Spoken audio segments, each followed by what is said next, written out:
If I said it once, I've said it 100,000 times. The devil works hard, but I do my research. Today I want to talk about seeking sister wives Dimitri Snowden filing for divorce from Christeline Peterson.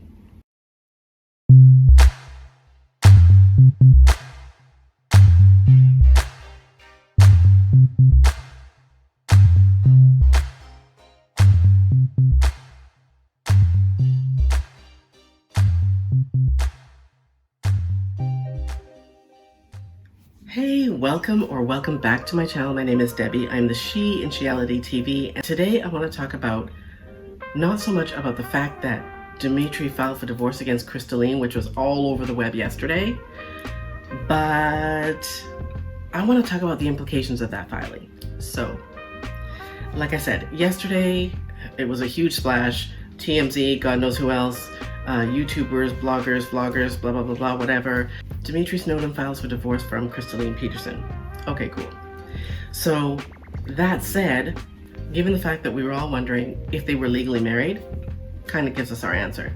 But while everyone else is thinking, oh my God, they got married. Oh my God, they were married. Oh my God, they were married. I'm thinking, they were married? When the hell did they get married?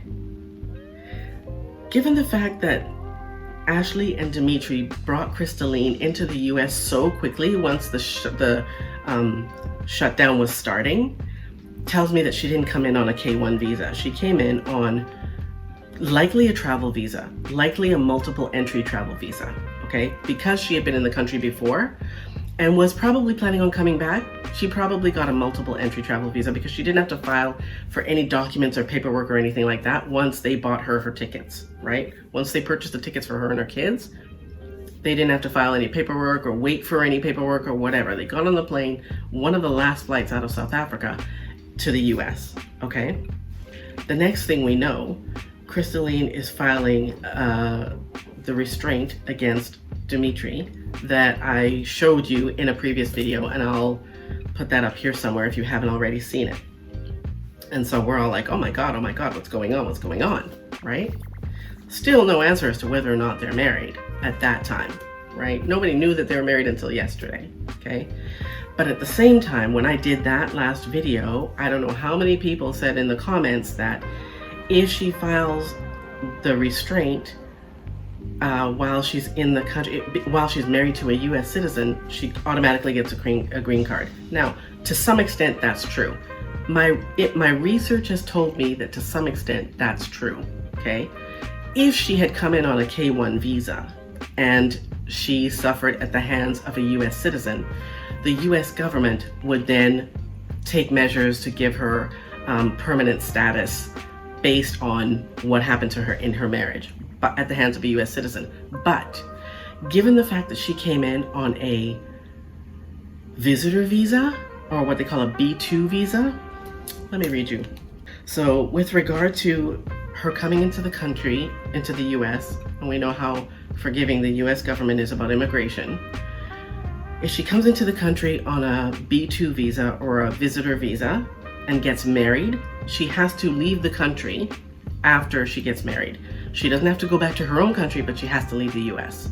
And she did not leave the US, okay? So if she comes into the country on a visitor visa or a travel visa and gets married and does not leave, COVID or no COVID, and then whatever happens, the shit hits the fan or whatever goes on, not only the US government, I believe that the US government does offer her some protection, but once she files for an adjustment of status or for a green card, it could trigger deportation proceedings against her and her children, because entering the US on a visitor visa and getting married and not leaving the country is called visa fraud. And they say that it's widely committed. And most people, when they come into the US, if at customs and if at the border crossing, you tell the border guard or the customs officer that you're coming into the country to get married, in all likelihood, you'll get turned around and sent home, right? Obviously, she didn't tell them that she was planning on getting married when she got here. Now, they may have altered their plans and gotten married because of COVID, because she couldn't go home. But At the same time, she could easily have contacted the US government and said, hey, I'm here on a visitor visa and I can't fly home. What do I do? Right? Instead, they got married. Fine. That's one thing. Number two, if what Ari said in all of those interviews that she did about Dimitri being a felon is true, he could not sponsor Christeline to come into the US on a K-1 visa because felons are ineligible to sponsor people from outside the country to come into the US. So if that's true, if he has a criminal record, he couldn't have sponsored Christeline to come into the country. And I have no idea whether or not that's not why they used the K-1, but if they had applied for a K-1, they would very likely still have been waiting because of COVID. Most people who applied for a K-1, anytime in that period, shortly before, during, or after, is waiting a hell of a lot longer than normal to have that K-1 visa application processed. And I mean, the whole world is like that right now. So here's what I found on coming into the country on a visitor visa and getting married and not returning home and then just applying for an adjustment of status. It says, can you get married on a US visitor visa? Okay. If you are an immigrant coming to the United States for the purpose of getting married to a US citizen or lawful permanent resident, then the question of whether you can use a visitor visa for US entry, maybe a multiple entry visa that you already have, or should first obtain some other type of visa, hinges on whether you plan to apply for lawful permanent resident afterwards. Do you want to apply for a US green card after you are married? This is only possible if your new spouse is a US citizen, though you'd be able to start the application process if your spouse is a US lawful permanent resident. We will address both yes and no answers below. If you want to simply get married and then return home, legally there's nothing wrong with getting married while you're in the US as a visitor or on a B2 visa if you return home at the end of your permitted stay, but that doesn't mean this is a risk-free strategy. If you haven't yet applied for the visa and your marriage is to a US citizen or lawful permanent resident, you may have an uphill battle convincing the officer at the US consulate that all you want to do is get married then leave. Too many people before you have used visitor visas as a way of entering the US, getting married to a US citizen, and then applying for adjustment of status or a green card to avoid the longer process of applying for a fiancé or marriage-based visa from overseas. And then, even after you obtain a visitor visa from the US consulate, the border official who greets you upon US entry may not believe your intentions and may exercise expedited removal powers to deny you entry and send you home. That would put an order of removal on your record, preventing your return to the US for several years. If you hope to get married and then apply for a US green card, which is what we're all assuming that she's going to do, right? Using a B2 visitor visa to enter the US with the intention of getting married and applying for a green card is a form of visa fraud. The visitor visa is a non-immigrant visa whose proper use requires entering with the intention of returning home or at least leaving the US by the date on the I-94 arrival departure record. This form of visa fraud can result in the immigrant being placed in removal proceedings from the US rather than granted a green card. If you come to the US as a visitor and only later decide to get married, that's a different matter. You will be allowed to submit an application for a green card using the procedure known as adjustment of status, meaning you would not have to leave the US during the whole application process. But tread carefully and consider, what are your chances of convincing the US Citizenship and Immigration Services that you weren't planning the wedding from the start? For starters, USCIS will presume that if your marriage took place within a short time of entry to the US, normally 90 days, the purpose of entry was to get married. No matter what, it's best to wait at least 90 days before the wedding. But USCIS can, of course, look beyond the date of the marriage for other evidence of your intentions.